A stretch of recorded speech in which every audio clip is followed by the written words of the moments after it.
Shoe fashions changed during the Second World War. Tottering heels went out when war work came in. Now the smartest shoes had a clumpy look to them.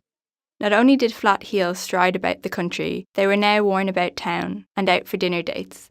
The heels were square or wedge-shaped, and often the uppers were made of different colour leather or even a mixture of materials to avoid waste. Bright thongs, colour piping and different coloured laces all went some way towards disguising the fact that shoes were suffering as much from rationing as other types of clothing.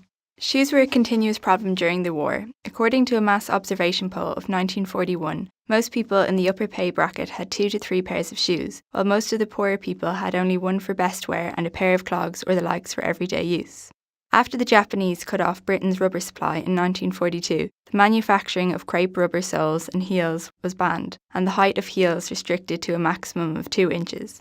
The gap in supplies was filled largely with wooden-soled shoes known as woodies, with a suede upper half and a hinge in the sole, and in 1944 more than 1 million pairs were made for women alone.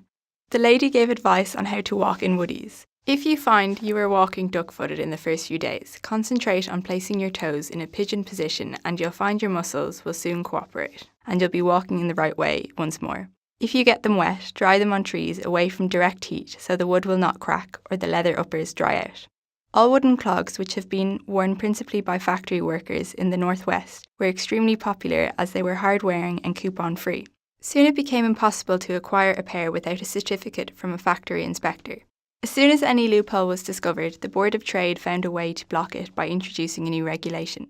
When leather had also become a problem by this time, shoes were being manufactured with wooden heels, which were heavy but hard-wearing. They were not particularly attractive, so belonged in the category of practical rather than beautiful.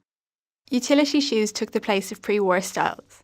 The heels were lower, but as one had to walk much more than in the old days, if anything, they were an advantage.